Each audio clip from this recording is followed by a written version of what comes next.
Hello, I'm Dr. Richard Bogan. On behalf of CME Outfitters, I would like to welcome you and thank you for joining us for today's educational activity titled Detect and Defeat, Improving Awareness of the Differences in Narcolepsy and Novel Strategies for Treatment. Today's program is supported by an educational grant from Avadel CNS Pharmaceuticals, LLC. Today's activity is brought to you by CME Outfitters, an award-winning, joint-accredited provider of continuing education for clinicians worldwide. I would also like to encourage everyone to join us today on our live Twitter conversation at CME Outfitters. We will be monitoring the Twitter feed and responding to your tweets as they come in. One last item I want to note is that we are using an enhanced platform today that allows you to save slides, take notes on slides, answer polling questions, and send us your questions.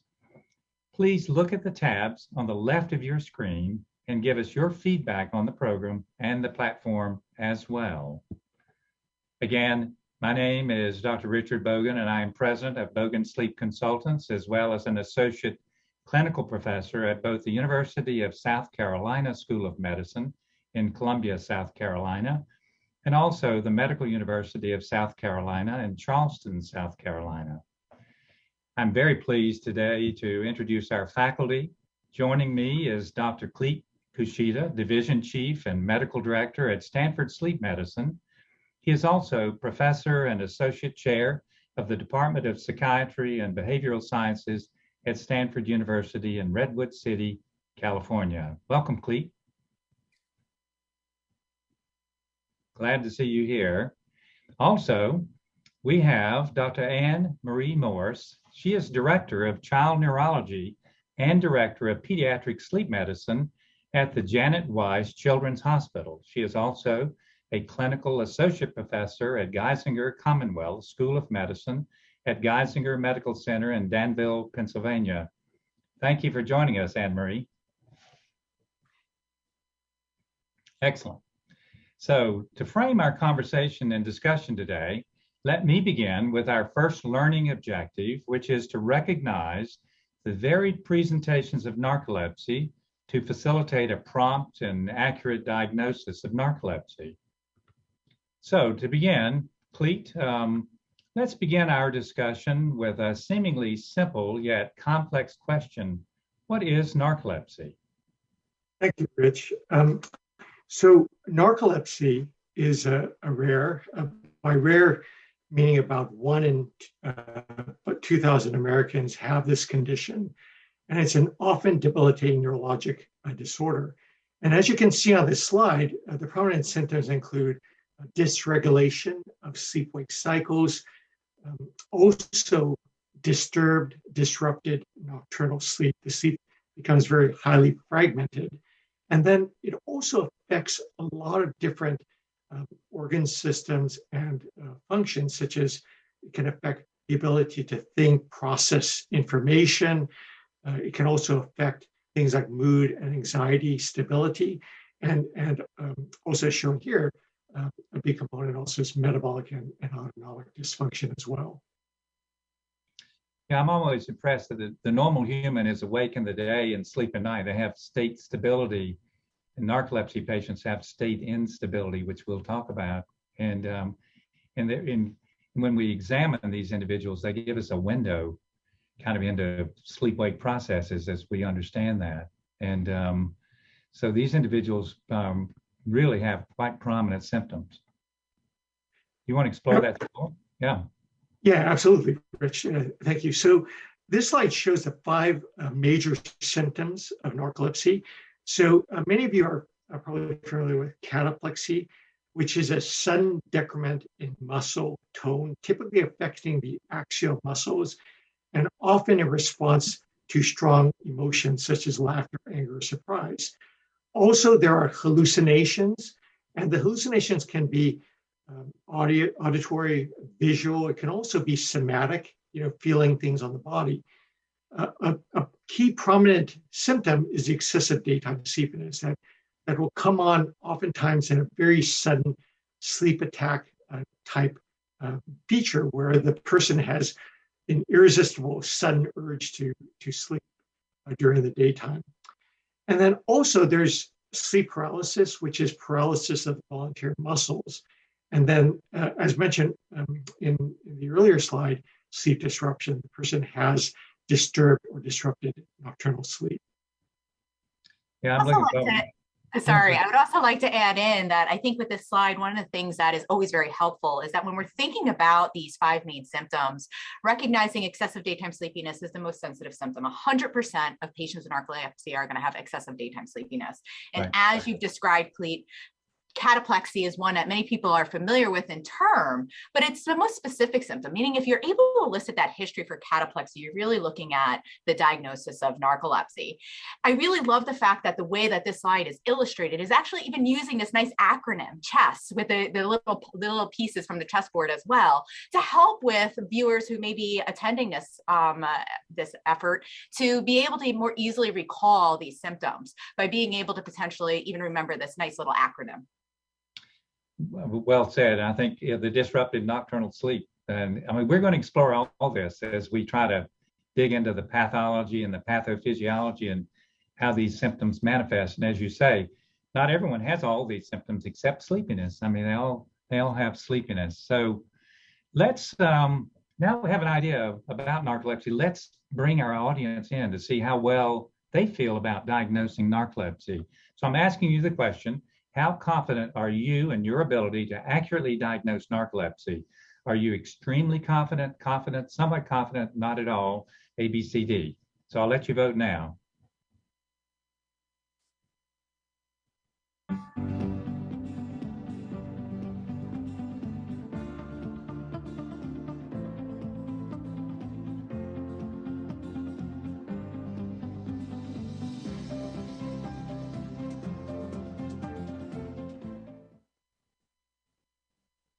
Thank you very much. We'll come back to that in a minute because you get another chance after discussion to let us know what you think. So Anne-Marie, let's talk diagnosis. What are some of the challenges in accurately diagnosing narcolepsy?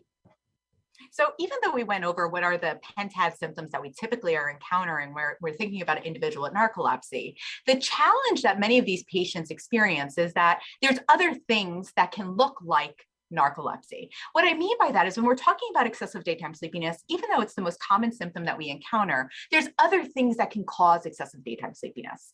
The additional factor that adds in another layer of challenge is that patients with narcolepsy have a very high likelihood of having other medical and even other sleep conditions. So up to about 25% of patients with narcolepsy may also have obstructive sleep apnea, which may lead some providers to just stopping there of saying your sleepiness and the constellation of symptoms you're experiencing is purely explained by having obstructive sleep apnea. In addition to that, many times patients may also receive misdiagnoses. They may receive a diagnosis of ADHD, depression, or some other condition, which may delay the diagnosis and ultimately identify whether or not they have narcolepsy.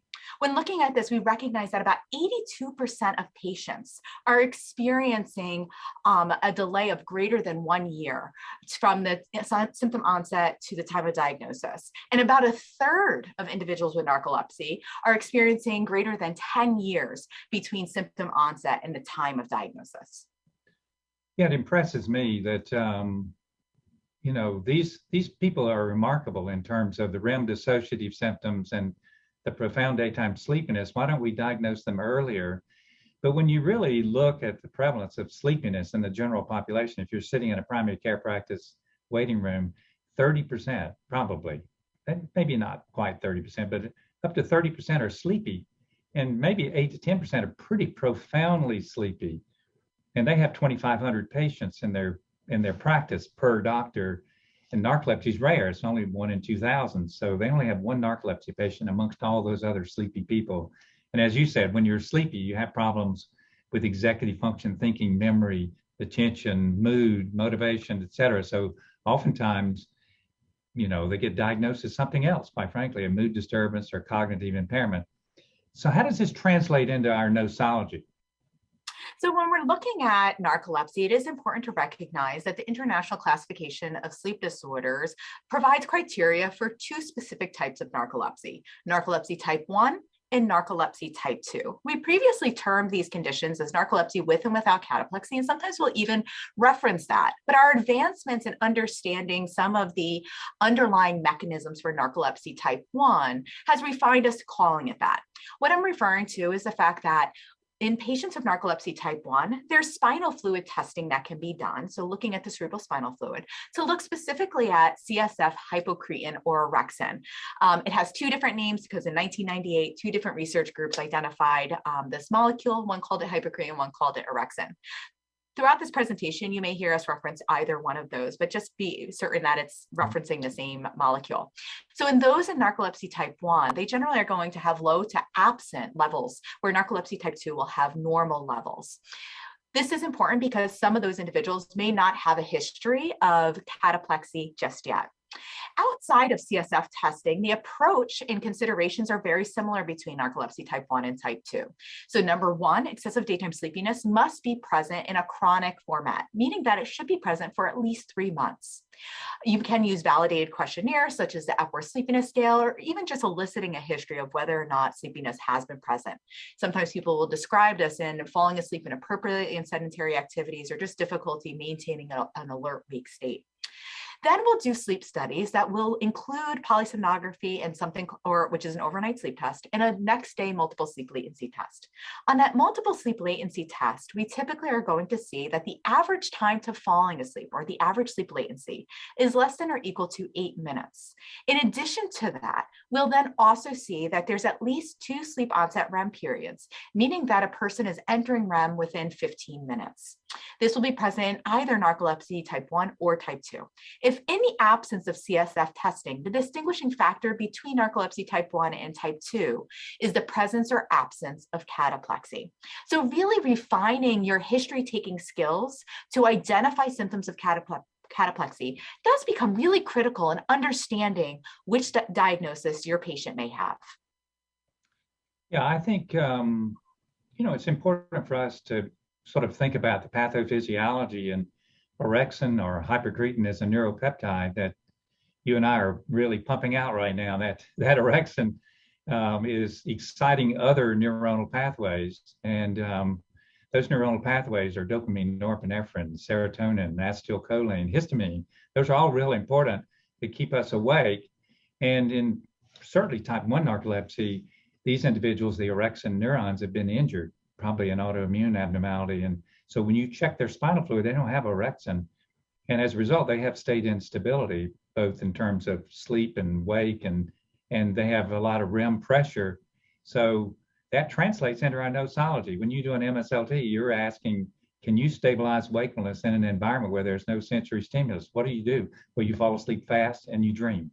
And that's what we see. So it's an excellent explanation of sort of the pathophysiology, which translates into how do we approach them, both from a diagnostic as well as a therapeutic perspective. So Clete and Marie really provided us with an accurate diagnostic criteria that differentiate the two.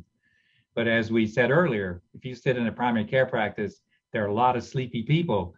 So how do we, dissect these overlapping symptoms as well as rule out other disorders? So Rich, for this slide, it shows some overlapping Venn diagrams. And you can see on the top, the blue is NT1, the green is NT2, and then the pink is idiopathic hypersomnia. And going from left to right to make it somewhat clear on this diagram, you can see that NT1 is characterized by the cataplexy. And as Anne-Marie pointed out, that the CSF hypocretin 1 levels are less than or equal to 110 picograms per ml. And then moving to that overlap between NT1 and NT2, you can see that they share certain characteristics. And one is that the PSG REM latency. So this is the polysomnography REM latency on the overnight testing is usually less than or equal to 15 minutes.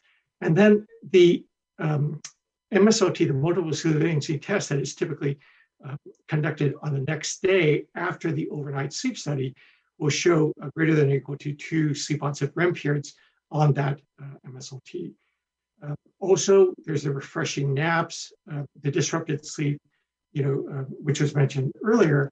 And, the disrupted sleep, is significant because it can be about 2 to 3 times greater that compared to those without narcolepsy.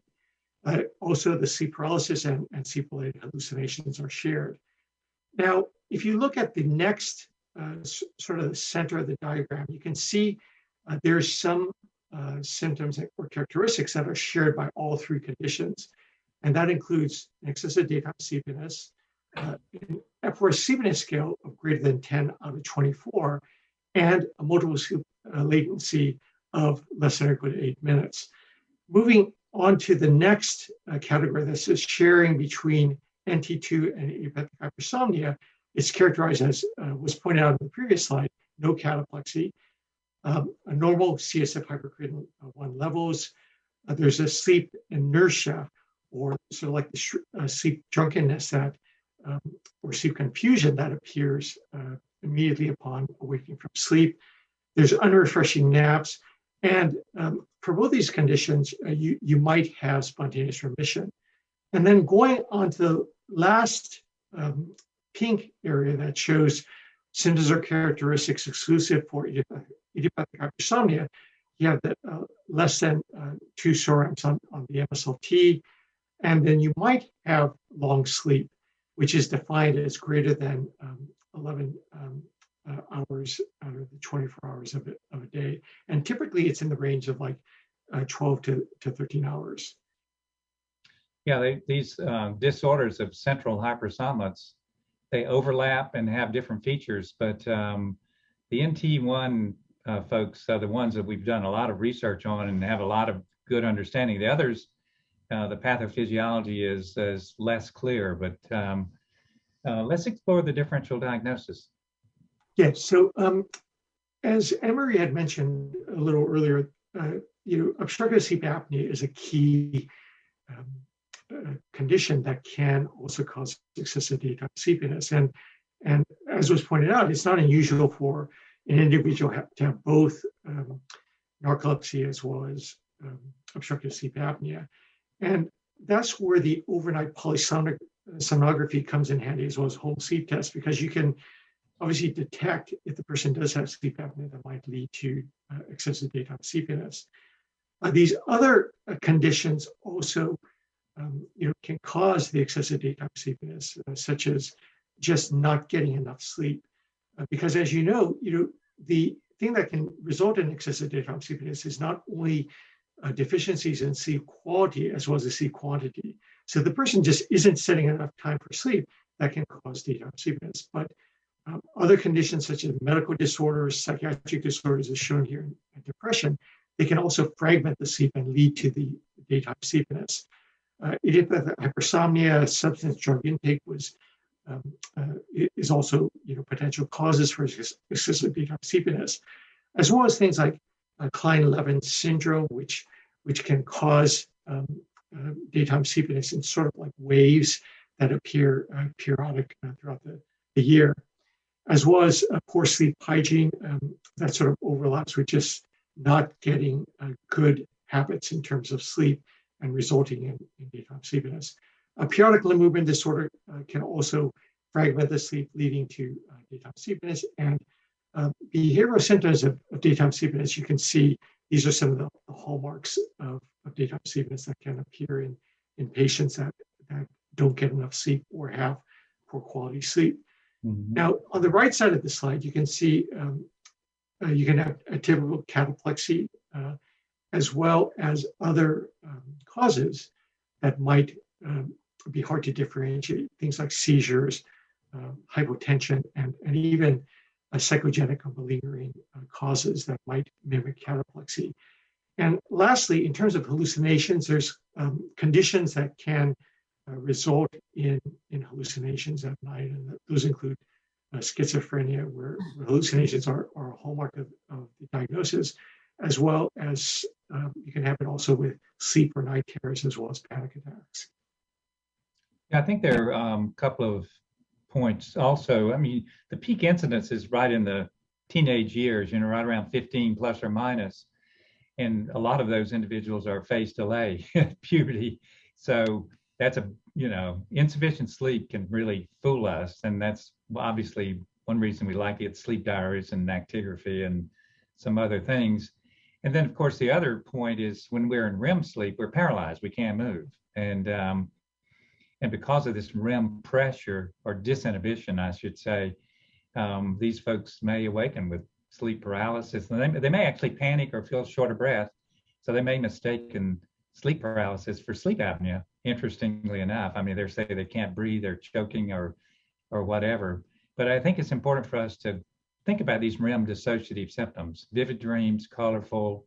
If you wake up and the dream is still going on, you'll hallucinate, or you could have sleep paralysis as well. So when we think about the pathophysiology, it starts to make sense. So Anne-Marie, what are some of the approaches in diagnosing narcolepsy patients?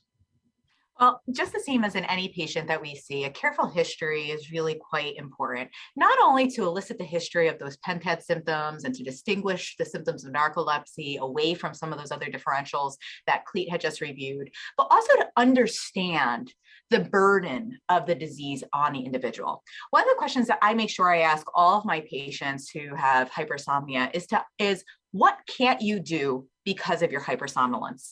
This really helps frame the picture into individualized treatment strategies later on. And I think it's one that is an important seed to plant right now when we're talking about narcolepsy overall and what the burden of that is and how do we approach treatment.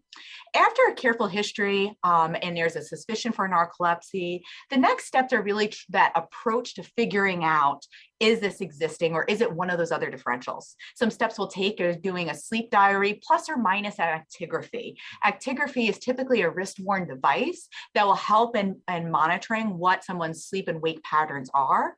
Some institutes have this, not all institutes. And so if it is available, it's something that we do encourage. We generally will do this for about 2 weeks, sometimes as long as 4 weeks. And typically right before we do the polysomnography or overnight sleep test, and the following day MSLT. When we're doing the overnight sleep test, some of the things that we're looking for is number one, are they sleeping at least 6 hours before moving on to the MSLT to enhance the reliability of that MSLT? Other features that may be present and give us some clues to the presence of narcolepsy may include, as has been mentioned earlier, a sleep onset REM period. When they fall asleep, do they go right into REM sleep? This isn't present in everyone, but it is a key feature that if you do see it, it generally is really going to pique your index of suspicion that narcolepsy is existing. Some other things that you may see is a highly disturbed nighttime sleep. You'll see not only increased wakenings throughout the night, but you sometimes will also see very irregular sleep architecture, almost a blending of maybe NT2 sleep with REM sleep, which again can make it very difficult to score. Another feature does have to do with that REM dissociative phenomena. So many of these patients may also have features of something called REM without atonia, or even REM behavior disorder being captured on the overnight polysomnography. Once you complete that overnight polysomnography, you're woken up the following morning, and then you are going to complete the multiple sleep latency test. This is 4 to 5 opportunities to nap, where we're looking at, do you fall asleep? If you do, how quickly do you fall asleep? And then do you go into REM sleep? Again, emphasizing that it typically is less than 8 minutes. And then that we typically are seeing 2 or more sleep onset REM periods. The maintenance of wakefulness test that is described here, we don't typically utilize as a part of the diagnosis, but may incorporate this strategy as a part of the management, especially when we're looking at things like operating heavy machinery or driving, to really identify how well someone is able to maintain alertness. CSF hypocretin isn't used universally, but can be another strategy that you can apply to be able to identify those individuals with narcolepsy type 1. It's not typically useful to be able to distinguish whether or not someone has narcolepsy type 2 or idiopathic hypersomnia because of the fact that those levels are going to be normal. So I always recommend that if you do use CSF hypocretin, to use it with some sensitivity that if it's normal, it still doesn't exclude narcolepsy type 2. So that can still be on the table. Yeah, those are important points. And I think another important point is the disrupted nocturnal sleep, because I have had patients present as insomnia because narcolepsy patients are very aware of their sleep. They wake up a lot, they dream a lot, and where most people go to sleep and wake up and there's nothing in between, they have busy sleep. So they interpret that as insomnia. So my sleep is disturbed, therefore I'm sleepy. And whereas in type 1, the orexin deficiency creates state instability, so they bounce all over the place. And I really like your call out on the short REM latency on the PSG. We actually looked at 100,000 sleep studies and saw a prevalence of close to 1% short REM latency. So when you see it, it's very specific, not very sensitive, but very specific. So discussing that, give us some patient-reported outcome measures that we can use to guide us. Sure. So when we're looking at, just as you've described earlier, trying to identify the patients who have narcolepsy, you really need to have that high index of suspicion. I recognize that there is competing priorities in everyone's clinical practice, and we're all having time crunches. So really trying to help us out, we can use some validated scales. So some things that I tend to find that can be helpful are something like the Epworth Sleepiness Scale. Most of our sleep clinics do utilize this to be able to identify and characterize the degree of sleepiness that may be present, not only in narcolepsy, but for a variety of different types of sleep conditions. This also can be useful in other clinical settings, such as in a primary care practice, to better identify and quantify the severity of sleepiness. The Swiss Narcolepsy Scale, I will say, is not one that I typically will utilize in my practice, but I do find is something that can be helpful, especially in a primary care practice or practices that have less comfort and familiarity with the diagnosis of narcolepsy. This is a validated self-reported assessment that is 5 questions, and based on these 5 questions can give you this patient is at risk for narcolepsy, or you can feel relatively reassured.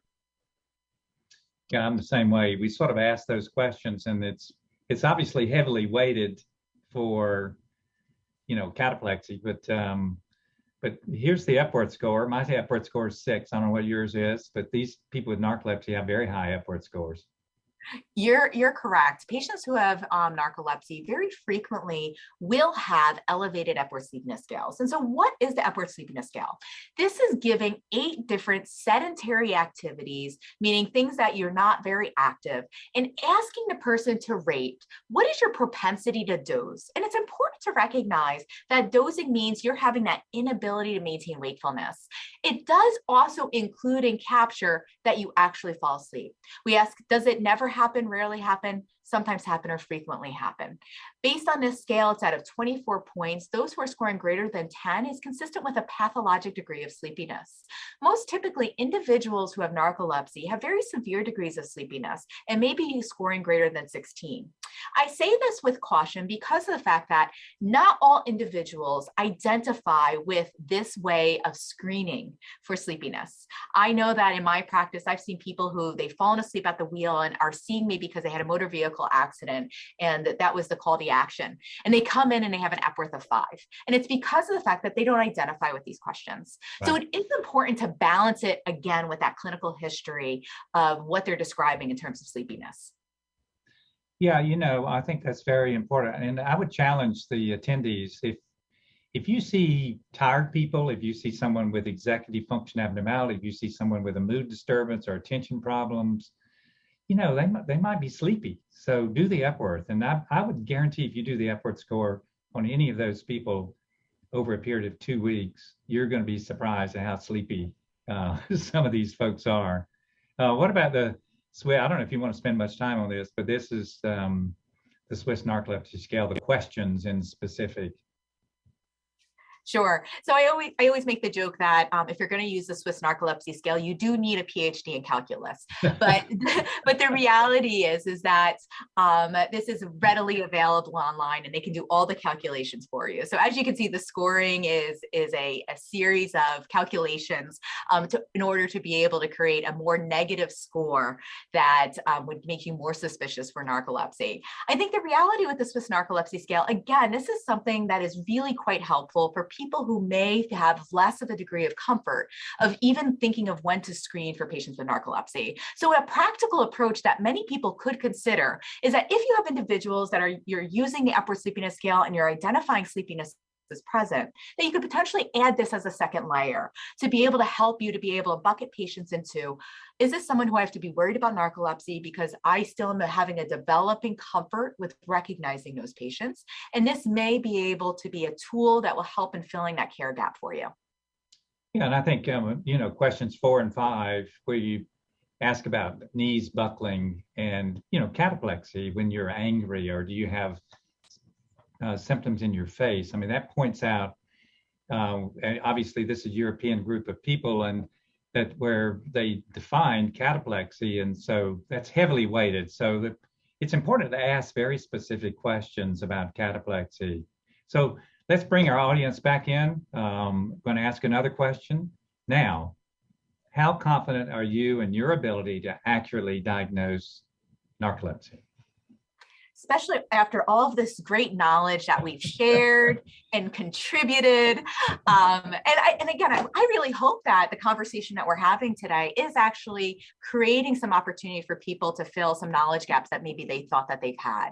So I do hope that so far we're going to see some improvements here.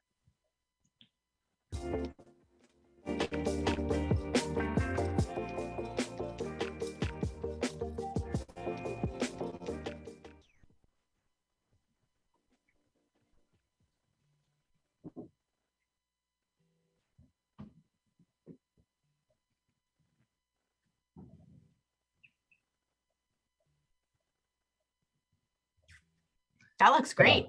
Yeah, well, I don't know. The people that were not at all confident, well, 6% dropped down. Yeah, I like that. So somewhat confident, confident, and extremely confident. So we're getting somewhere. This is encouraging. So we're going to, as a result, we're going to keep going. We'll keep the torture, right? There you go. Yeah, there you go. So, Clete, let's begin our discussion with the neurobiology of narcolepsy. We've already alluded to that to some extent, and particularly how NT1 differs from NT2. And I think this will, help sort of magnify some of the comments that we've had earlier. So let's see if we can find it. There you go. Thanks, Rich. As you mentioned earlier, that one of the hallmarks of NT1 is the loss of the orexin hypocretin neurons. And as you can see by this cartoon, this destruction is thought to be the principal cause of NT1. And it's thought to be an autoimmune process. And with the absence of these, or destruction of these neurons, that leads to a lowering or absence of CSF hypocretin, which in turn can lead to the classical symptoms of NT1, particularly the cataplexy, as well as the sleep loss of REM periods and excessive daytime sleepiness. Hey, Rick, I'm thinking that we may have just skipped an opportunity for the audience to tell us about their ability to consider a differential impact of narcolepsy type 1 versus type 2. And I think we would love to have this feedback so that this way we can see how we're able to impact their recognition and consideration of this. So I think it's just this next slide right here. Yeah, I kind of glossed over that, didn't I? So the question is, how often do you consider the differential impact of narcolepsy type 1 versus narcolepsy type 2? I apologize. Thank you, Ann. No worries.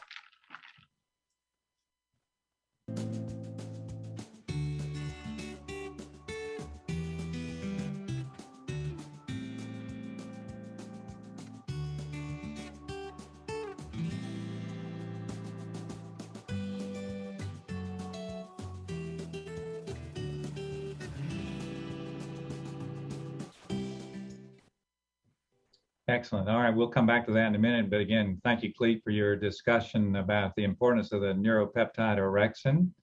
And let's explore this neurobiology here. Yeah, so for NT2, as you can see by the slide, it's less clear.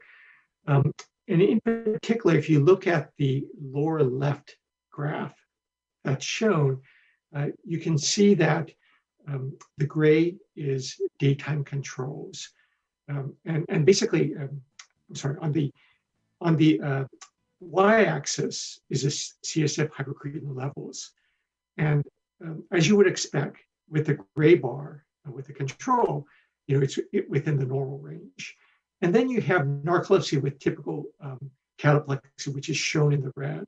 And as you would expect from the prior slide, that there's, due to destruction of the hypocretin neurons, there's a decrease or even an absence of hypocretin that's shown in the CSF.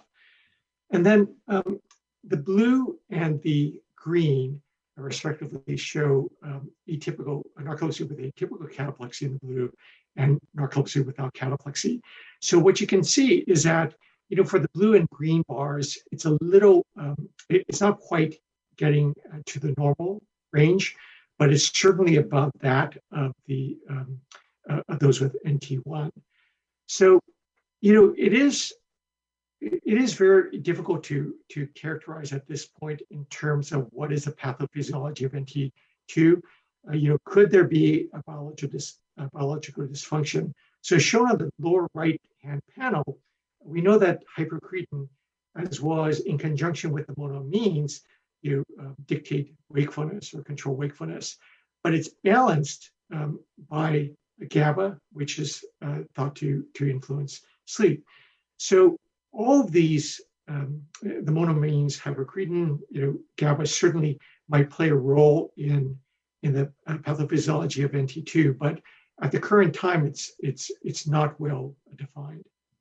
Yeah, but I think it's important for us to recognize that this, orexin hypercretin is really important neuropeptide for state stability, and these folks really have state instability as a result. Certainly the type 1 narcolepsy, the others remain less clear. But as a result, we see disturbed nocturnal sleep, which is unfortunately very common in narcolepsy, maybe approaching 70%. Can you elaborate on the role it plays on the quality of life and functioning of these individuals? Absolutely. So this study looked at 57 participants with NT1, and the mean age was about 46 years for this cohort. And as you can see, when they looked at sleep, it was 71% of this group were unable to sleep without awakening. And then about 31% awakened at night to eat. So it's a tip-off right here that both they were awakening and they would also have extended periods where they were unable to fall back asleep.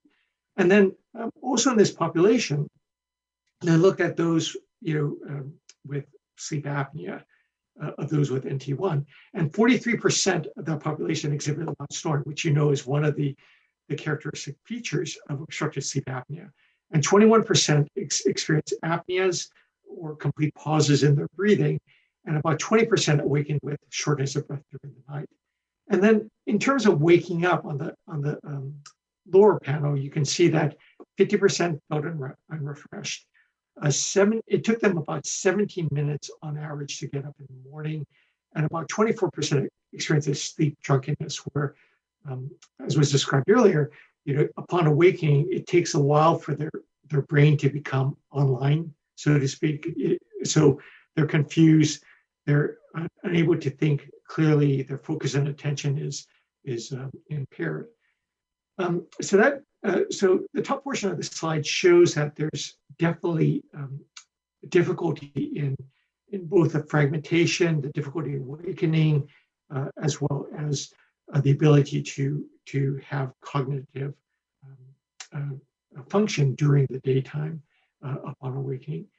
And then in a sample of close to about 250 patients with NT1, you can see that disturbed or disrupted nocturnal sleep severity was associated with higher scores on the narcolepsy severity scale, which you would expect, as well as higher sleepiness, increase in anxiety and depressive symptoms, as well as autonomic dysfunction, and overall, just a worsened quality of life. Because as you imagine, these patients not only have the excessive daytime sleepiness, but if they're not kept fairly stimulated during the day, they can also fall asleep.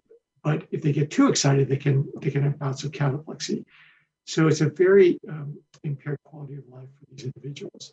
Yeah, I think it raises the question or points points us in the direction to know that this neuropeptide orexin is really important for state stability, and it has a huge impact. It makes you breathe, and it has effect on hypothalamic pituitary axis and metabolic function. So when we see these people who don't have orexin, we begin to sort of see how it might affect state instability. What about the vivid dreams? I'm impressed with the title "Wide Awake and Dreaming," a book written by a patient with narcolepsy. Do you have any comments about the dreaming? Yeah. So even people without narcolepsy, can have these dreams. Particularly, most of the time, 90% or more occur during REM sleep, which we also have it in non-REM sleep. But individuals with narcolepsy, because of this REM dysfunction, it can create this borderland between the vivid dreams and the hallucinations. Mm-hmm. So vivid dreams are definitely, they can occur both in individuals without narcolepsy, but because of the sleep fragmentation, the sleep loss that occurs, particularly in those with narcolepsy, it makes these vivid dreams more apparent because the REM sleep is fragmented and the person awakens and recalls, I just had this very pronounced, very vivid dream. I'm impressed with that because normally REM latency should certainly be north of 60 minutes. So, and I actually ask patients who have sufficient sleep, are you, if you do fall asleep in the daytime or take a nap, do you dream? And oftentimes the narcolepsy patients say, as soon as I fall asleep, I start dreaming, and they're vivid, lucid dreams, and sometimes they even briefly hallucinate. That's the REM dissociative state. But I think you can see some issues of REM latency if you want to talk about that. Oh yeah. So this is a rather interesting study that was published in 2018. It was actually part of the European Narcolepsy Network. And so on the y-axis, you see time in minutes. On the x-axis, you see number of SOR REMs. So the number of SOR REMs went from 2 to 5. But what is apparent on the difference between NT1, which is the sort of like the pale blue, versus the NT2, which is the dark blue, you can see that there was a significant difference for the mean sleep latency between NT1 and NT2. So down the road, there should be further study looking at this, because it might lead to later on to perhaps phenotyping NT1 and NT2 based on the mean sleep latency of the MSLT.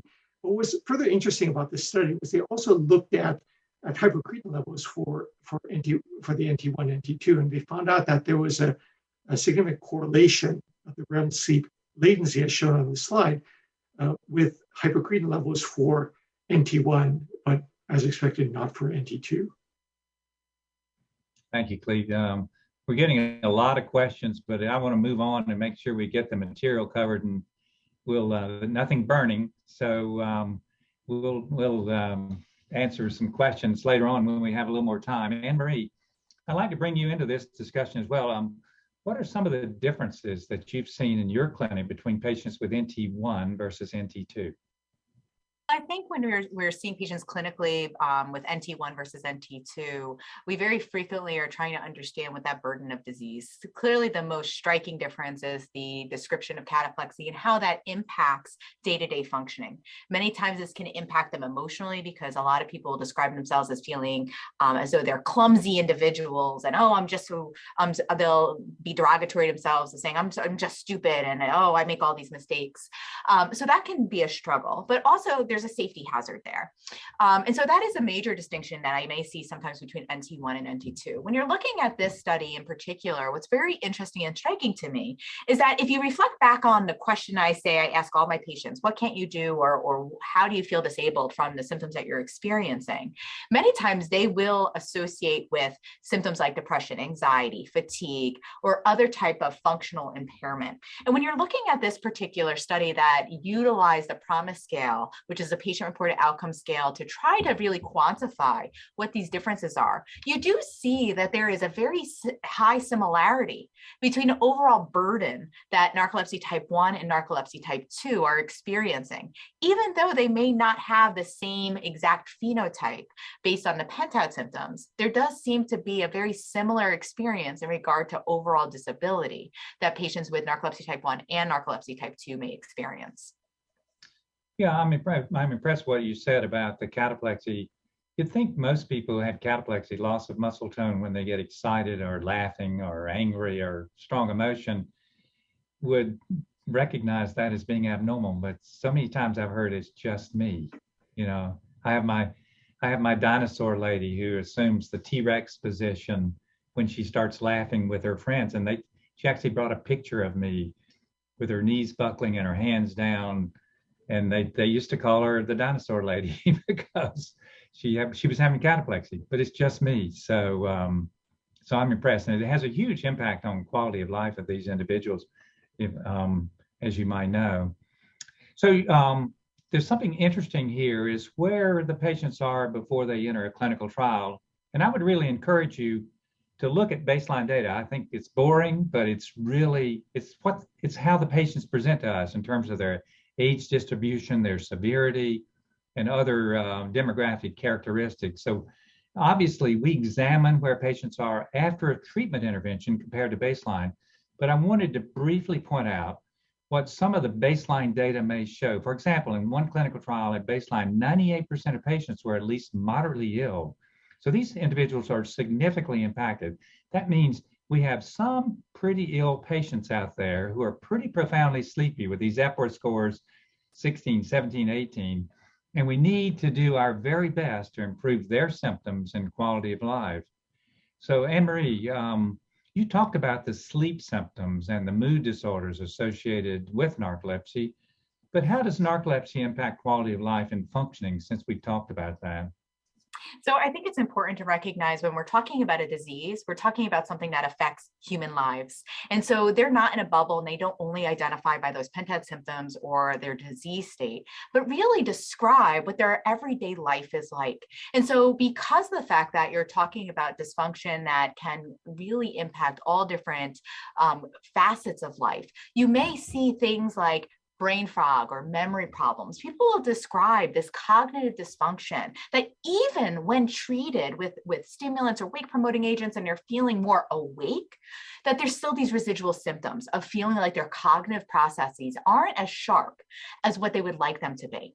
They'll describe that they're having features of falling asleep throughout the day. And clearly, this is going to really interfere with their ability to be at their top performance. Many times when I talk about narcolepsy, I always will reflect on the fact that it's a recurring theme that patients will describe that time is of this critical essence in their life, and that they're being robbed of time by sleep. And so because of this dysfunction or this sleep state instability that you describe, patients are constantly having to make these decisions of where they're going to invest that time. And so that clearly puts a major strain on all types of relationships, whether it's business relationships, romantic relationships, or friendships. We see that these individuals have higher rates of non-marriage. We see that there's higher rates of unemployment. Why? Because of this struggle of needing to balance and figure out where they're going to invest their energies. And clearly because of both the excessive daytime sleepiness as well as potentially cataplexy, this can have significant impact on the likelihood of having accidents, including motor vehicle accidents. So it is really important when we're thinking about these patients with narcolepsy, it's not just a matter of treating a sleep disorder. It's a matter of impacting a more global impact that these individuals are experiencing on an every single day basis. And really the call to action is trying to identify treatment strategies that are comprehensive and taking into consideration not only those pentad symptoms, but also these more global psychosocial quality of life and work functioning considerations. And if I can make a quick comment about that, particularly in this first panel, which shows the brain fog, that has gotten a lot of press, recently because of the brain fog associated with long COVID. But it's actually one of the more frequent comments that patients with narcolepsy have, that they can't get the brain to function right. And what's interesting about patients with narcolepsy is it appears that it affects like the three major domains of neurocognitive function. It affects their attention and vigilance, as you would expect, their ability to stay awake during the day, but also, as pointed out on the slide, learning and memory is also affected, as well as executive and frontal lobe function. And that can cause impairments, as shown in this in the last panel, of the increased risk of accidents while driving.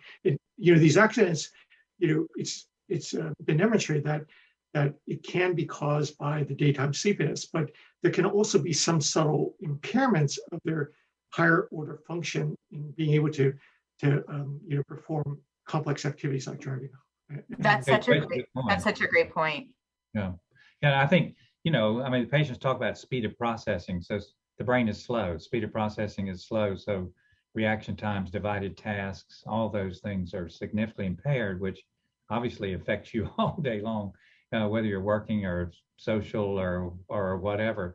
So Anne-Marie, this gives us a chance to hear from the patients what they say. You want to share this data? Yeah, and I think it's really important to always have the consideration of the patient perspective. I think the reality is we wouldn't be a field without the patient and without the patient contributing to us having more advanced understanding. And so in a survey that looked at 200 individuals living with narcolepsy, there was significant description of the disability they're experiencing. 68% say that they never feel like a normal person. And these are taking into consideration individuals who are being treated. 80% describe that it's a daily struggle, which would be why they're not feeling like they ever feel normal. 76% are describing that it has affected very important moments in their lives. Being physically present is not the same as being emotionally or mentally present.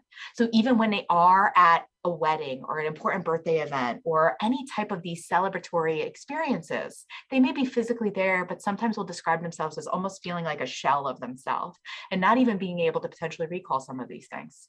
37% have described failing a class or withdrawing from school because of narcolepsy. It is important to recognize that, as had been mentioned earlier, the typical most common time of onset is between the ages of 5 and 16 years of age. This is a critical neurodevelopmental period in life where there is very common experience of having deteriorating grade performance.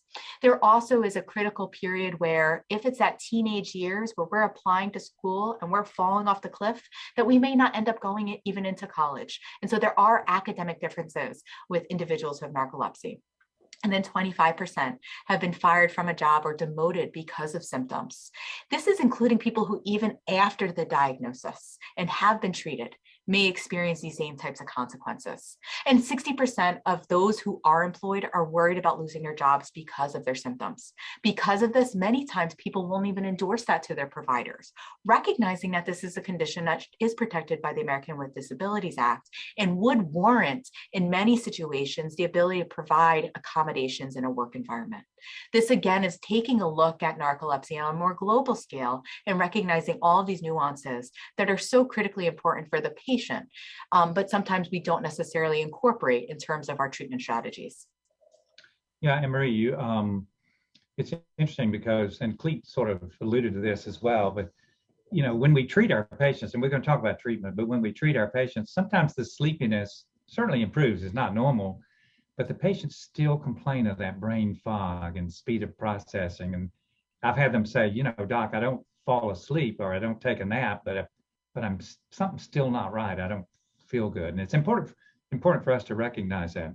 So we're going to go to another audience response, but before we do that, I have two quick questions. Now I want them to be fairly quick. One goes to you, Cleet. And this is, I have a patient, has sleep paralysis and hallucinations. Is this narcolepsy? But the patient is someone who has a history of drug abuse and insufficient sleep. They're not sleepy, but they do have these REM dissociative symptoms. Is that narcolepsy?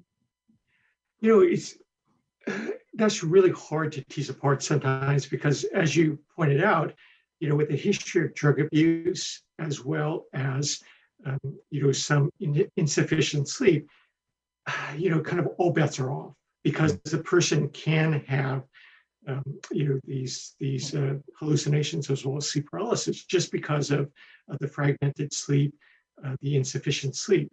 So that's where it would warrant a really deep dive in obviously the history, as well as probably getting a sleep log, sleep diary, just to see what the sleep is like. And then if it's kind of inconclusive at that point, that would sort of warrant bringing them in for overnight PSG and possibly an MSLT to further more accurately characterize these patients. But it's really hard sometimes, especially with an individual that has poor sleep habits, has fragmented sleep due to a whole host of other causes. And as you know, even things like obstructive sleep apnea, any type of fragmented sleep can also result sometimes in these vivid dream hallucinatory behavior, as well as some residual sleep paralysis because of the apneas clustering around REM sleep and fragmenting the sleep. So yeah, it's a real tough thing, and you'd have to I think list further tools. Yeah, I think you answered it. I mean, sleep paralysis and hypnagogic and hypnopompic hallucinations are not definitive for narcolepsy. The general population can have that, particularly if they're sleep deprived. But you can see it in the general population as well. But cataplexy, that's narcolepsy. Now, Anne-Marie, what about depression? So do you see much depression and anxiety? Is there a correlation in narcolepsy, and do we treat it?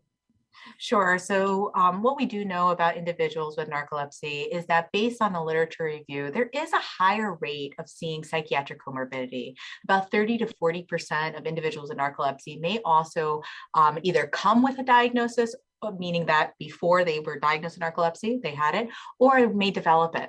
What's challenging about seeing the diagnosis of depression in patients with narcolepsy is understanding whether or not is this related to the diagnosis of narcolepsy? I have CNS or brain dysfunction, and that is causing narcolepsy. Is that same brain dysfunction causing the depressive symptoms as well? Is it the fact that I can't function the same way as my peers? Is that causing depression? Or is it really a matter of stigma?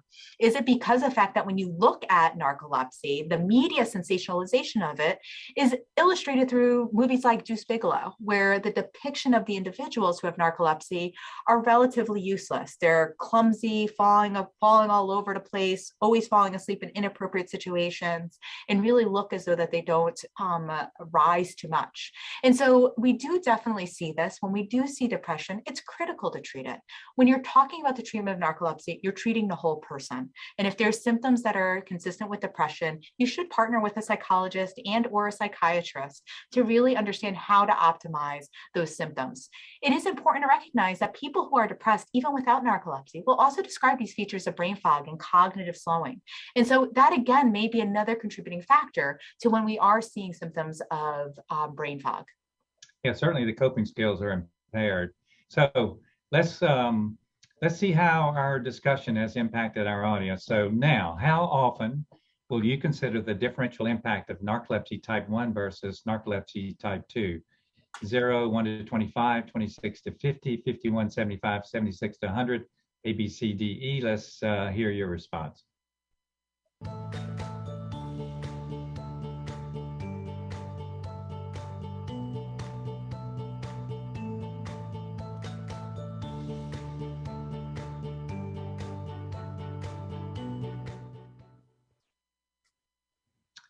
Yeah, so I think we're getting it. We're beginning to see that sort of understanding this pathophysiology and seeing that it is there are differences in the phenotype. I think this is very helpful. So let's move on to our final segment, and we're getting lots of questions, great questions. I wish we had more time, but we'll get to as many as we can. But let's move on to our final segment, where we will evaluate the latest safety and efficacy data on novel and emerging strategies to reduce the burden and impact of excessive daytime sleepiness and cataplexy in adults with narcolepsy. So how often are you using the latest clinical evidence to develop an effective treatment plan to reduce the burden and impact of excessive daytime sleepiness in patients with narcolepsy? So you have extremely confident, confident somewhat, or not at all confident, A, B, C, D. Fire away, and we'll come back a little bit later.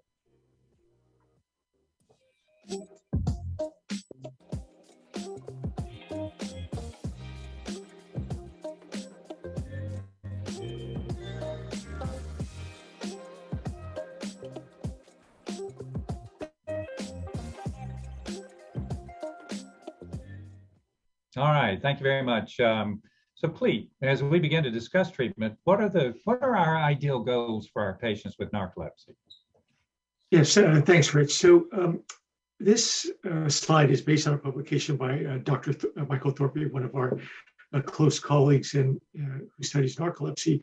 And as you can see, one of the key things is to reduce the excessive daytime sleepiness, and that's characteristic of both NT1 and NT2. And then to control the cataplexy of NT1. Also, these symptoms like the nightmares, the hallucinations, the sleep paralysis, and disturbed nocturnal sleep. We've been focusing on a lot of the daytime sleepiness as well as the cataplexy, but these symptoms can also be as troubling sometimes as some of the other symptoms. So it's important to also think of a therapeutic approach to also work on the consolation of symptoms that the patient might be experiencing. Also, improving the psychosocial dysfunction and quality of life is key, and as pointed out by Anne-Marie, this is a substantial impairment in patients with narcolepsy. And in the back of your mind, when managing patients with narcolepsy, you should always think of safety. Are these patients at risk at night or during the day, and are they at risk for the public? And oftentimes a difficult discussion often is with driving. We all recognize that driving is a symbol of autonomy in modern life, but it is something that does carry a risk, particularly if a patient with narcolepsy has like a near miss due to the sleepiness, or has impairment in driving due to the cataplexy. And then also very important is, like any of these treatments, and in these days of precision medicine and personalized medicine, you have to think of how to weigh the risks and the benefits of each one of these therapies. And the good news is that there's a lot of new as well as emerging therapies for narcolepsy that are going on right now. Yeah, there are a lot of different approaches to the treatment, and some are FDA approved, some, as you say, are evolving. Would you review some of our therapeutic options? Yes, so this slide, summarizes the current FDA approved treatments for narcolepsy. So the first column just shows the drug. The second column shows the mechanism of action. The third column shows the dose, and then it shows the indications, excessive daytime sleepiness or cataplexy, and then also whether or not they're indicated for adults or children or both. So you can see going down, for modafinil and armodafinil, as you would expect, the primary action would be for indication would be for excessive daytime sleepiness in adults. It shows a mechanism of action here. Solriamfetol is a dopamine norepinephrine reuptake inhibitor. Primary indications for excessive daytime sleepiness for adults. Pitolisant is a histamine H3 antagonist, also an inverse agonist, and it's indicated for both excessive daytime sleepiness and cataplexy. And both sodium oxybate SXB and the lower sodium oxybate preparation LXB, the mechanism of action is a GABA B agonist. And you can see it's indicated for both excessive daytime sleepiness as well as cataplexy in both adults and children. And lastly, there's the amphetamines and methylphenidate. What's important about this particular slide is right now they're approved for narcolepsy, but not specifically for either cataplexy or EDS. That's why there's not a check mark under the fourth and fifth columns. Yeah. It's So it's interesting. We don't see orexin on here. But so these are all downstream receptors. And I remember your seesaw with dopamine, histamine, all those promoting wakefulness. So we're downstream targeting some of these wakefulness promoting neurons, exciting them. But oxybate is a GABA B agonist. You give it at night. How does that work? Got a fair question? Yeah. So, obviously the main source of action is with the excessive daytime sleepiness as well as the cataplexy, but it also does a very good job in improving the fragmentation of sleep at night as well. Mm-hmm. So it does help to consolidate sleep, and that's why it interplays with the GABA system. And one thing that kind of dovetails on this, that's kind of a very important point that I've read you jog my memory about, is that if you look at the side effects of these medications, all these medications, with the exception of oxybate, do have insomnia as one of the side effects. Whereas, with the oxybate, as I was just discussing, insomnia is not one of the common side effects, and in fact, as mentioned, it does tend to consolidate the sleep at night and reduce the fragmentation, reduce the disturbed nocturnal sleep. And if you look at things like delta power, particularly in the first third of the night, it actually has been shown to enhance the delta power as well in the first half of the night. Well, you talked about safety, Anne-Marie. All of the FDA-approved agents for narcolepsy have some side effects and safety considerations. So can you review that for us? Sure. So when we're looking at the medications that are available to treat narcolepsy, we generally are kind of packaging them out to saying wake promoting agents. So in this slide, pitolisant up, your oxybate agents, so sodium oxybate and low sodium oxybate, which is, has just been described, those nighttime medications, and then your traditional stimulants, such as your amphetamines and your methylphenidates. As have been described, all of them really have a characteristic in regard to potentially augmenting or increasing the likelihood of experiencing insomnia. So someone with a primary complaint of there being significant disturbed nocturnal sleep, I'm definitely going to be leaning more towards the sodium oxybate or low sodium oxybate for treatment for those individuals. Now, it is important that when you do have individuals who have pre-existing comorbid psychiatric concerns, that you are having a very open dialogue about the potential of any of these medications exaggerating those symptoms. And so really having a tight-knit relationship and conversation about anxiety and any other of these mood disturbances. You also will see that some of the other things that may occur include decreased appetite or dizziness, a headache, things like that. A piece that I always do like to call out is that in the studies looking at oxybate and sodium oxybate, both in the clinical trials as well as the open label extensions, we did note that there was a decrease in weight that was really noted more so in the pediatric studies than the adult studies, although we do see a similar signal there. And I always like to call that out because we have talked about the metabolic differences in patients with narcolepsy. And one of the things in the pediatric side of the world is that we do commonly see that in individuals with narcolepsy that we can experience precocious puberty as well as significant weight changes. It's not uncommon when I have a patient in front of me who has narcolepsy that I can look at their growth chart and predictably tell when the onset of their symptoms were. So although it's listed as an adverse event, for many patients, this is actually a welcomed symptom to experience because of the fact that it does help them with another area that they may be struggling with. Yeah, I think, these are all CNS active drugs. They probably can increase sympathetic tone, and there are nuances here in terms of how they're metabolized. Solriamfetol, for example, is excreted in the kidney, so less drug-drug interaction. So there are all these nuances that can be discussed. Cleet, we're getting short on time, so I'm going to ask the faculty to be very precise. Let's talk about the efficacy of these various agents. Let's begin with solriamfetol. Yeah, so just very briefly, as you recall, the solriamfetol is a norepinephrine dopamine and norepinephrine reuptake inhibitor, and it's indicated for both the excessive daytime sleepiness and narcolepsy as well as obstructive sleep apnea. And as you can see here on the left panel, on the y-axis is the maintenance of wakefulness test in minutes, and on the right, it's the Epworth change from baseline.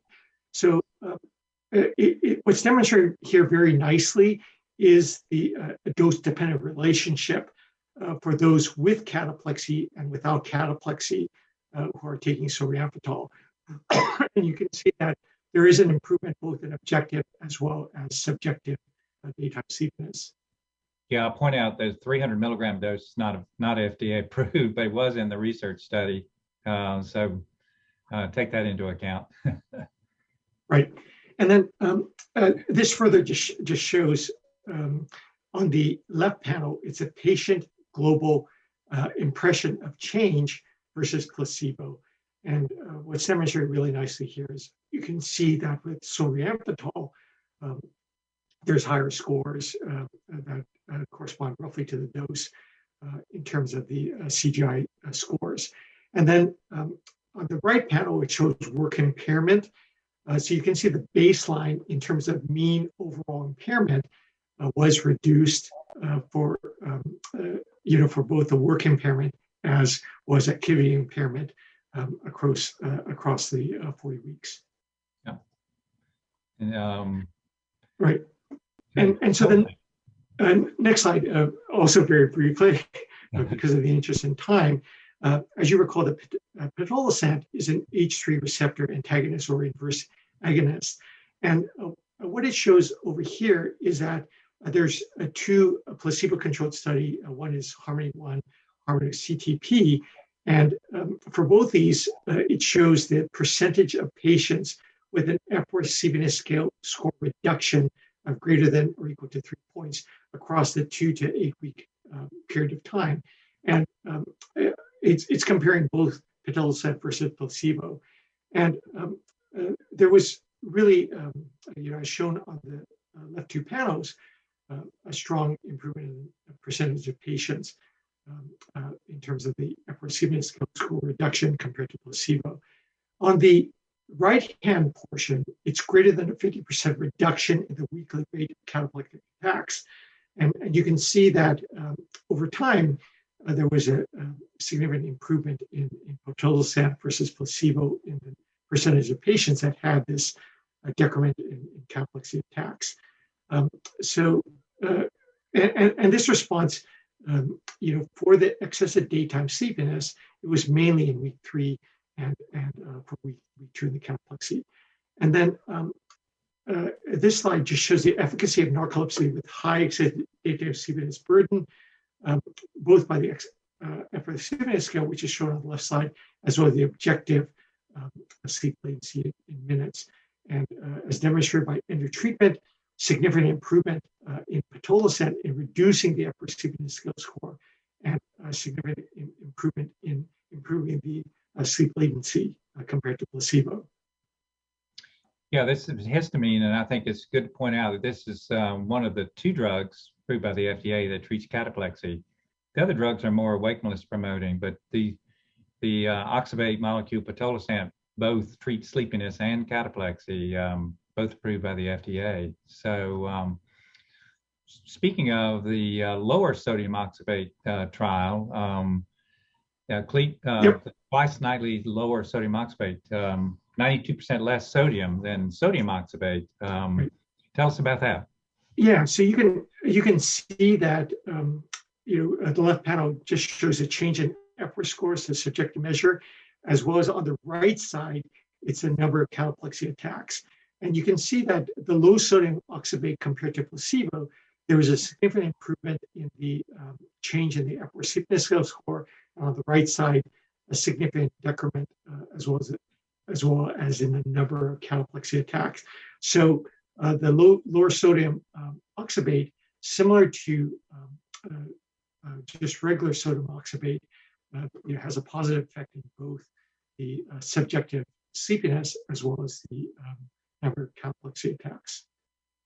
Yeah, I want to remind the listeners, this was a double-blind withdrawal. So patients were on stable dose, and then they were withdrawn, placed on placebo for 2 weeks. And so when you look at the effect size, the p-values are quite high, but you're like, wait a minute, that's a signal that is not as impressive, but it's because of this double-blind withdrawal. What about the cataplexy?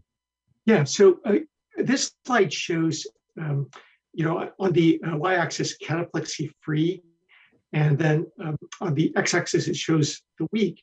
And what you can see at the stable dose period, at the end of it, when all the participants were on the stable optimized dose of lower sodium oxybate, that there were greater cataplexy-free days of the week, with not only sodium oxybate only, but also with sodium oxybate, other anti-cataplectic drugs, other anti-cataplectic drugs, as well as those that were anti-cataplectic naive and were placed on low sodium oxybate. So it was a very positive outcome in having, on average, about 6 cataplexy-free days per week. Yeah, I'll point out for the listeners that there's some really rich data here, because some of the patients were on off-label anti-cataplectics, which are typically the SNRIs and could be tricyclics as well. But you can see that pale green line where the patients came off the anti-cataplectics and their days free decreased, but when they were on the lower sodium oxybate over time, as you say, clearly they reached stable state. So, Anne-Marie, each of these therapies have proven beneficial in improving excessive sleepiness, quality of life, and functioning in patients with narcolepsy, but there are some challenges with them. You want to comment on that? Sure. I think we've already highlighted that comorbidities can definitely impact the treatment selections. We are going to think about cardiovascular comorbidities. You're going to think about psychiatric comorbidities. You're going to think about anything else that may be going on. So that's going to definitely impact your safety decisions. The biggest challenge is that we see that adherence is highly variable and many times not as great as what we would like it to be. So clearly, we're not going to make the impact we'd like if people aren't using the medications that we're prescribing. And so when looking at wake promoting agents, their good adherence is only seen at about 55%. And then when you're talking about oxybate therapies, 27% are describing that they're not taking it in the prescribed schedule. So in terms of dosing, there's customizations that's necessary. And then also when you're talking about the oxybate therapies, there is twice nightly dosing, which very frequently may lead to patients not taking that second dose. Yeah, and then we have obviously modafinil, armodafinil, and its induction of enzymes if you're on oral contraceptives. So you have to know the drugs, the pharmacokinetics, and pharmacodynamic effects. Clete, did you want to add anything? Yeah, no, I just wanted to dovetail on what Anne-Marie was saying, because it's such an important point that those with sodium oxybate, particularly those that are adolescent young adults, as you had mentioned earlier, Rich, there's also some phase delay going on, and having, if they're placed on oxybate, it is a challenge, because they have to awaken about 2.5, 4 hours later to take that second dose. So even for medications that have been shown to be very highly effective, such as oxybate, for the daytime sleepiness, the cataplexy, the disrupted daytime sleep, as Anne-Marie pointed out, is still a challenge, especially for the adherence, even with such a debilitating disorder. So, Anne-Marie, treatment adherence dosing regimen is among the challenges that we discussed. FT218 is an emerging one-dose formulation of sodium oxybate that may address some of those issues. Fortunately for our audience, we have new data that was just presented at the 2022 World Sleep Congress 2 weeks ago. Anne-Marie? Sure. So when we're looking at the study that was described, we're talking about using once nightly. There was a baseline period and then a 1-to-1 randomization of once nightly sodium oxybate versus placebo. And then there were safety and efficacy assessments that were done at different periods during it. And so that was done at week 3, week 8, and 13. On this slide, we're looking at the maintenance of wakefulness test results, the number of cataplexy attacks, and the Epworth Sleepiness Scale. And one of the themes that we're seeing across all of these is that we are seeing benefit when we are having an individual on the once nightly sodium oxybate, most typically in the 7.5 and the 9 grams. We're seeing that escalating in terms of continued benefits.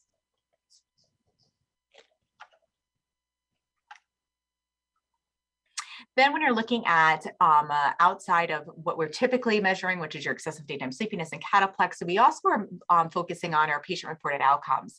And so again, we're seeing the same benefit carried through when we're talking about refreshing nature of sleep and sleep quality.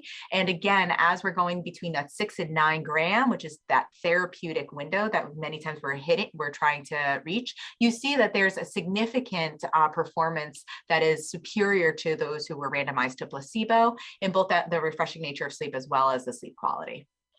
Yeah, it's apparent that this drug was effective in sleepiness and cataplexy and disruption of nocturnal sleep and REM dissociative symptoms implied. Clete, you were involved in this trial. Is there anything that you would like to add? No, the only thing that I was just going to add is that the once nightly sodium oxybate was generally well tolerated as well. The adverse drug reactions that were noted in the trial were mostly rated just mild or moderate in severity. So not only was it obviously highly effective, but also safe as well. Yeah, I think the sleep data and the sleepiness data are impressive. So thank you, Anne-Marie and Clete for some of this. Clete, I think this is some more data here I failed to bring up. I don't know if you have any comments on that. Yeah, so this on the left-hand side, it just shows a change from baseline in sleep state shifts by narcolepsy type. And it just shows it over the pattern of different weeks. And it does show the different dosages. And basically on the y-axis, it's just a change from baseline in the sleep state shift. So you can see that roughly a dose-dependent relationship also in terms of the improvement in sleep state shifts. And then on the right-hand side is a change from baseline in nocturnal arousals by narcolepsy type. And just by our prior discussions, this very much goes hand in hand with that shows the change from baseline in the number of nocturnal arousals by PSG were significantly improved compared to placebo over the weeks of the trial, and also in terms of the different dosages.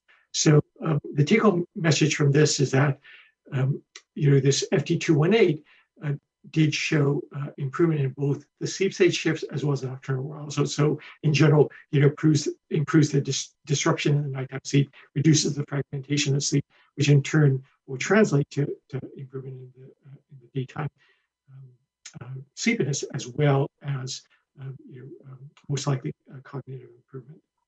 Yeah, two things. One is a dose-response relationship, and the other one is state stability. Both wake and sleep seem to be more stable. So thank you, Anne-Marie and Clete, for summarizing the latest clinical data on both current and emerging treatments for narcolepsy. Clete, what factors do you think about that are important to consider when developing personalized treatment plans for your patients with narcolepsy? Yeah, so you've already kind of alluded to that or mentioned that earlier. Certain medications, like in particular, you mentioned like modafinil and armodafinil, you wouldn't want to necessarily prescribe to women of childbearing age because it would have an adverse effect on oral contraceptives, and even things like, for instance, solriamfetol. It does, have an effect on blood pressure and heart rate, so that would also be something to consider. Cardiovascular risk is something that should be also kept in your mind. Dr. Avedon and myself, published an article looking at the impact of sodium on patients with narcolepsy, and there really wasn't a strong signal there. And when you consider low sodium, in fact, even in heart failure patients, those would be kind of the patients that you would think of as you have to be a little careful about sodium. But what was interesting was just within the last 5 days, it was published in Lancet of patients with congestive heart failure. And it was an international study looking at about 806 patients, and they were randomized to either 1,500 milligrams per day of sodium versus usual care. And the outcomes were cardiovascular and ER visits, as well as hospitalizations, as well as all-cause death. And the results of the study, showed at this point that there was no significant difference in those outcomes. So, we do know that sodium, can have an effect on cardiovascular events, but certainly it was kind of an eye-opening experience to see, this recent, article that showed that, really wasn't a risk. And then all the other things on the slide, like comorbidities, the severity of daytime sleepiness, the convenience of use, adherence, carryover effects, definitely play a role in this personalized management of narcolepsy patients. Yeah, I like Anne Marie's comment earlier. Is how is this sleepiness affecting you the most, and you can use that as a target to monitor the success of your therapy. So thank you for those comments. So let's bring it back to the audience and see what they've learned here or have comments on. So how confident are you in terms of using, let me pull this up, how confident are you using the latest clinical evidence to develop an effective treatment plan to reduce the burden and impact of EDS in adults with narcolepsy? Extremely confident, confident somewhat, or not at all? A, B, C, D. Fire away.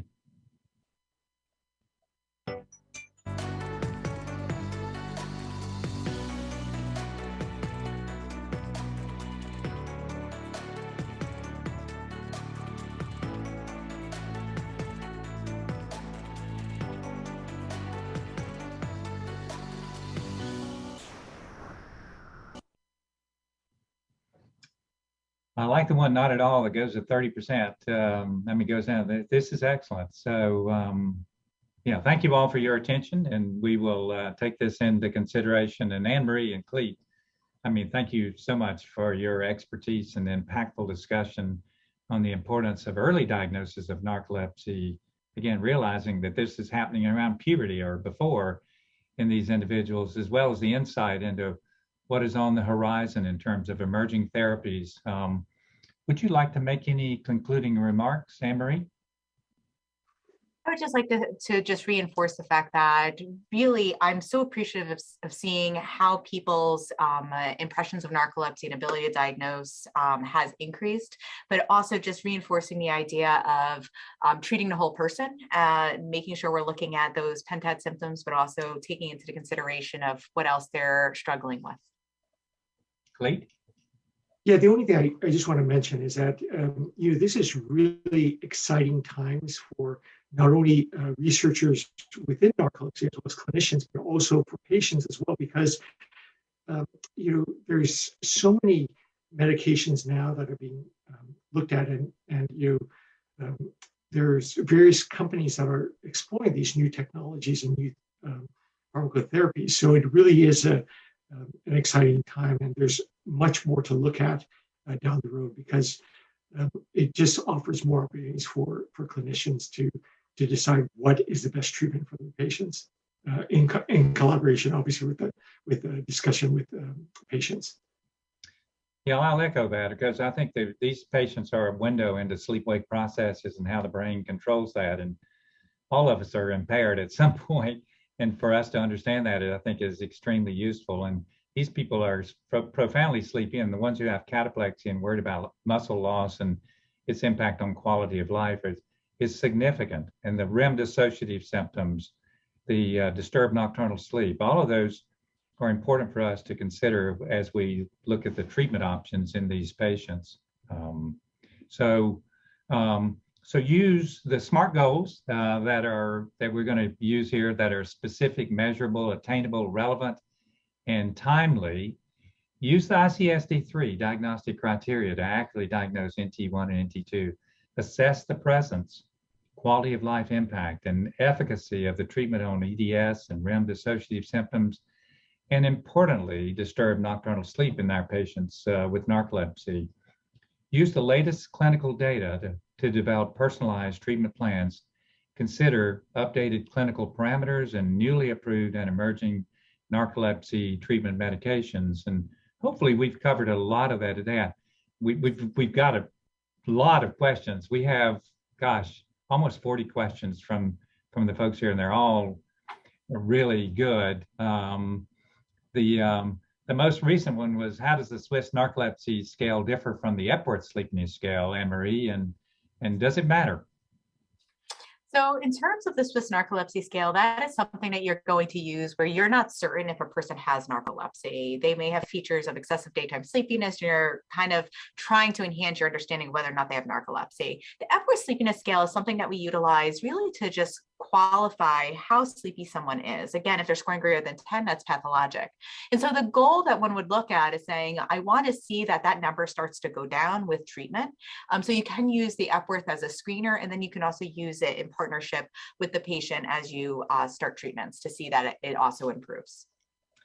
Yeah, in my clinic, they fill out the Epworth score every time they come in. They also do an insomnia questionnaire and a quality of life modified FOSQ. So it gives us a way of patient-reported outcome measures to use it. So anytime you have a patient that you think is sleepy, you can use the Epworth score to qualify. It's just, you check their pulse and heart rate, and you check their Epworth score. So any data on improving cognition with sodium oxybate or FT218?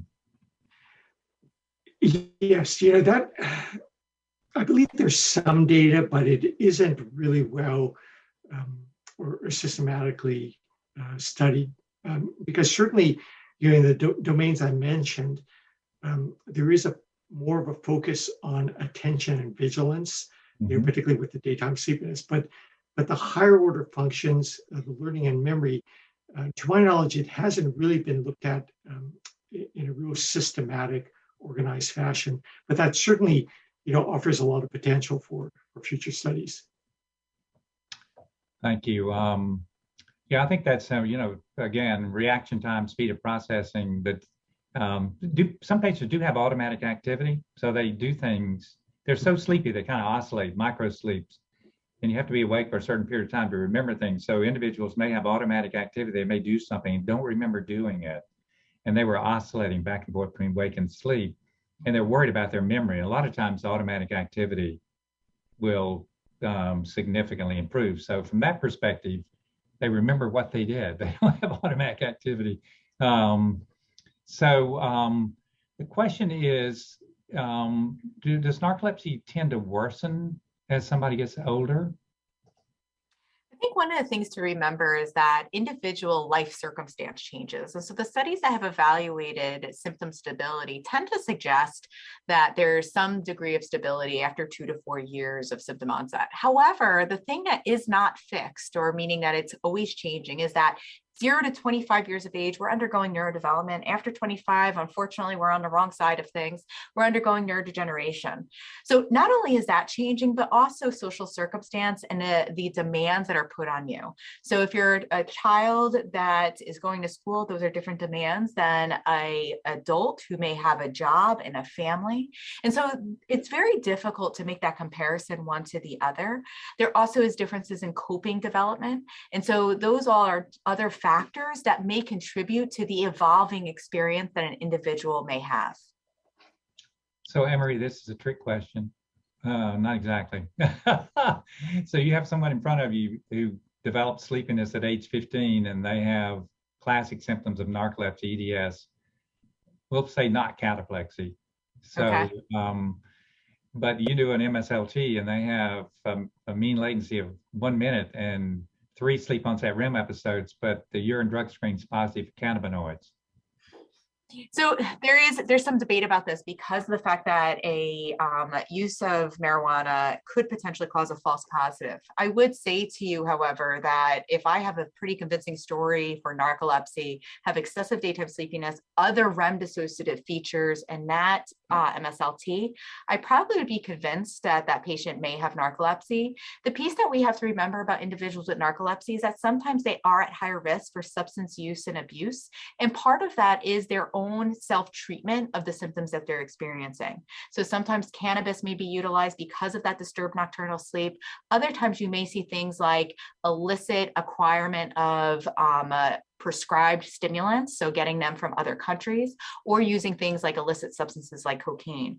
So it is important to kind of really look at the full picture to approach that diagnosis and that consideration. Gotcha. Cleet, since you did some of the research on the once nightly, there's a question. What do you think the latest research on once nightly sodium oxybate will mean for the management of narcolepsy? So I mentioned earlier that one of the struggles from patients, and in fact patients, when patients have been surveyed to see what what can be factors with the current landscape of treatments, one of them is the ability to take the medications at the prescribed times. So to go from a twice nightly dosing to a once nightly dosing, I think is huge, just because I've had patients that would have to set their alarms to wake them up, a few hours later to take that second dose. And when you think of patients who have narcolepsy, who already have fragmented sleep, who have a lot of sleep pressure, that's no easy task. And when they wake up, they have to get the formulation ready, they have to sit up and all that. So, that itself can also be affected because, as was discussed, they'll have this sleep drunkenness or confusional arousal, and they would be at risk for falls. So this is kind of a long, winded discussion about it. But bottom line is, I think it will substantially improve the adherence of particularly oxybate in general to patients that have narcolepsy. Good point. As you said earlier, it's really exciting that the medication research that's going on right now as we, attack different neurotransmitters and different receptor sites, and to see what evolves is pretty exciting. And this is one of the drugs that's now soon, hopefully, is something that we'll be able to use. So here's a question about sleep inertia. Anne-Marie, do you want to comment on sleep inertia? What is that? We're all sleepy in the morning looking for our cup of coffee. What's the difference? So sleep inertia is that very strong drive to wanting to go back to sleep. So many times people describe sleep inertia as when someone is trying to wake someone up and it's like feeling like you're waking the dead.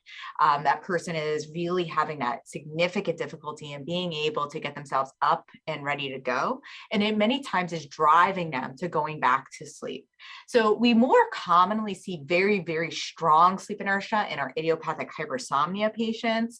We can see that our patients with narcolepsy do have this urge to falling asleep, and they sometimes get to the tipping point where they just need to go to sleep. Mm-hmm. The main difference is that usually patients with narcolepsy, they can kind of almost reboot with very short periods of sleep and be able to kind of get back to it, as opposed to those with very strong sleep inertia, like our patients with idiopathic hypersomnia. Generally, whether it's 15 minutes or 5 hours, they still wake up feeling like they've never been refreshed and are falling right back to sleep. Good. Well, here's a question for you, Clete. How do you differentiate cataplexy from seizures or syncope? Yes. So, for cataplexy, you're taking a careful history is very important. To see if there are triggers for the event and to have a good description of what occurs. And then, for a differential like seizures, obviously in the history you would delve into, is there a history of trauma? Are there any focal neurologic signs on the physical exam? And for younger individuals, were there like stirring spells, anything like that?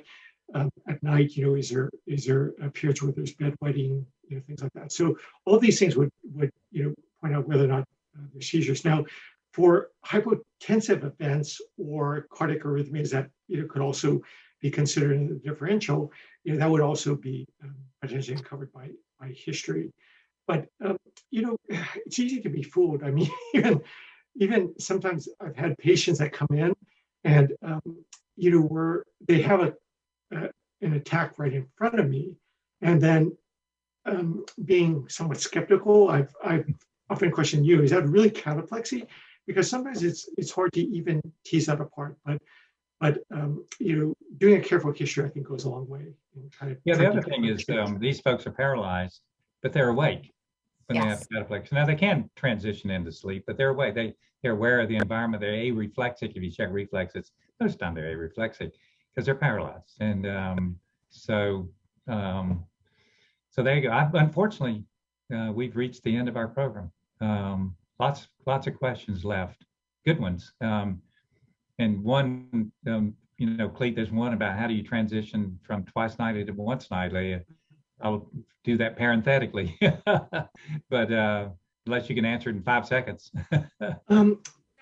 Yeah, not really. I mean, there's actually a protocol for being able to switch over from depending on the specific dose of twice nightly to once nightly. So it's not an easy answer, but sort of close to dose equivalent. But I'd like to encourage our audience to visit the Sleep Disorders Hub for additional information, clinical guidelines, resources, and patient education about sleep disorders. And to receive the CME CE credit for today's program, complete the post-test and evaluation, and you will be able to download and print your certificate immediately upon completion. And I'd again like to thank Anne-Marie and Clete for joining me today. This is for this very important discussion. So thank you, Clete. Thank you. Thank you, Anne-Marie. Thank you for having me. And I would also like to again thank you, our audience, for participating and for providing the best care for your patients with narcolepsy. Thanks again.